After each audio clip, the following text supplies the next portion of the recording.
two 10 millimeters here and here. That way you can take this cover off. 1, 2, 3, 4, 5, 6, 7.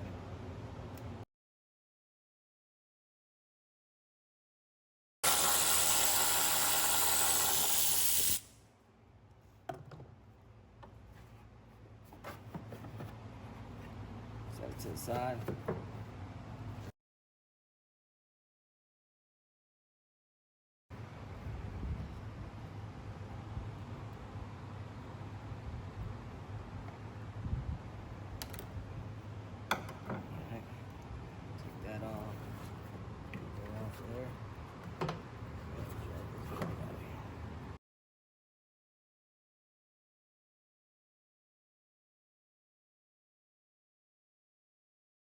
Take the dryer off, it's 2 13s. So it'll be the 13 here, 13 here. This 10 that holds it in place right here on this side. And of course, the pressure. Loosen that up, take that out, comes right out.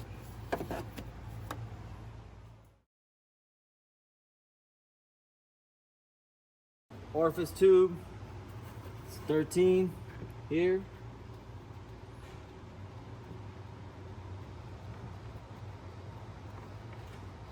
That out. This is a 5.5. Take that screw up. There you go. Access. Orifice tube will be in there.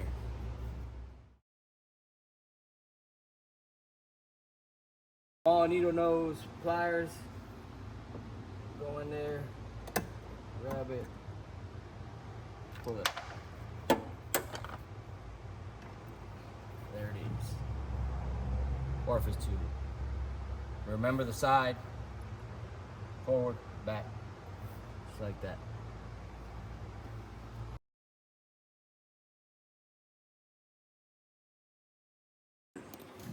Okay, now that the dryer's out of the way, it gives you a lot easier access to get to the 2 hoses for the compressor. 13 millimeter there and there. Loosen those up and you take them hoses out.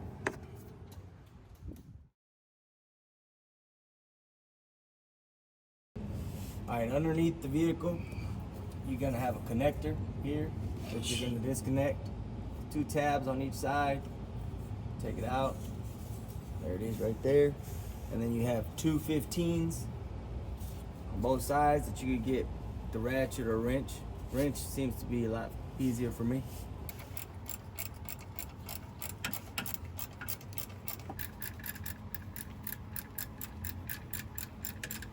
All right, now that the 15s are loose, you'll be able to take off the front one. The back one you will not be able to take off, so what I normally do is just leave it out, like by right there. That way it'll give it a chance to take off, and then the same way when you go back in it, you want to make sure to put that one in.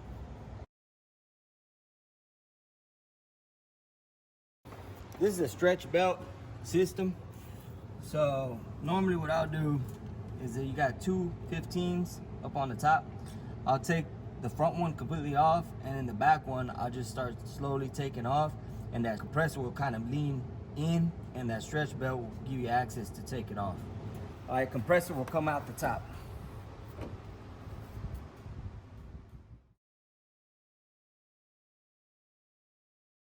Compressor's in. Make sure that that rear bolt, that 15, I put it in before I put the compressor in. Down here on the bottom, once it's on the side, makes it a lot easier to go in. If not, you're gonna fight with that bracket, and it's gonna make it impossible to put that in after the fact.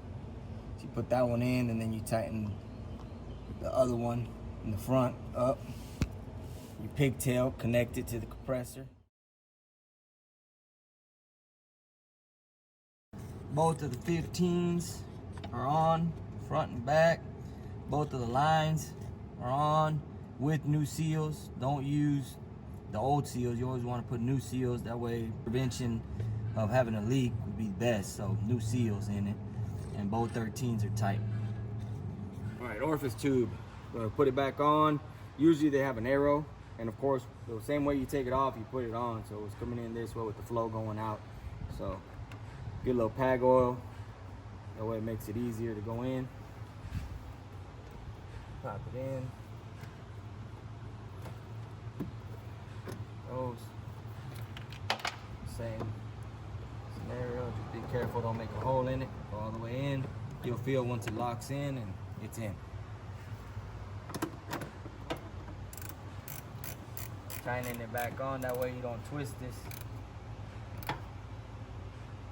There it is. That's comes right out. That's the old one, this is the new one. We're using the same sensor. Usually they don't go bad and it'll come with a new seal on there. If it doesn't, just make sure you put a new seal on it. That way it doesn't leak. Tighten that up. That's it right there. Here. Little cover. Comes off. Put your new cover in. Same direction it was in before. Pops through there. Take this off of here.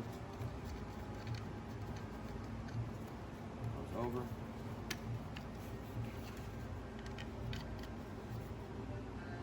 You're ready to install it. All right, so went ahead and put the 10 on here. Makes it a lot easier because it's kind of tough. So I'll start it off, kind of lean it over, start it up, and then I can drive it in and put it wherever I want it. Of course, it's got to go in there like that. And then of course my 10 hasn't moved, so it's stuck there and there. Put my 13 back on again. New seals on both sides, and then tighten the two 13s back up.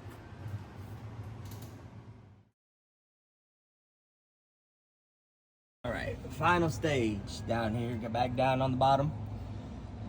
Okay, so the way the stretch belt goes back on is pretty simple. You're gonna put it around the compressor, and then you're gonna put it around the crank. But on the crank side of it, you want it to run behind the pulley as so. And then I put 2 tie straps on there, so that way it keeps it in place. And then what you're gonna need is a 24 millimeter, actually not a 14, 24 millimeter for the crank bolt. And then you're gonna turn it and it'll pop in. Once I put the 2 tie straps on and turned it, just kept it in the guides, and then it popped in. I cut the tie straps down there in the back. And then what helped me out was on the right side of the fender, this hole right there, my hand fits perfectly. As you can see it up there, here it is right there, to guide the compressor while I was turning it with my other hand and guiding it, and it popped right in. And then just cut the tie straps, turned it a couple more times, make sure everything's good, and stretch belt is on. All right, so we got everything installed. Side, everything like that. I went ahead and put the gauges on there, put a vacuum on it, left it for 30 minutes, didn't see no leaks, everything looked good, needle stayed on suction, and then after that I went ahead and filled it. Right here is where it's going to tell you how much Freon you're going to put in there. On this one it's just got 1 AC, so it's a little bit over 1.7 pounds.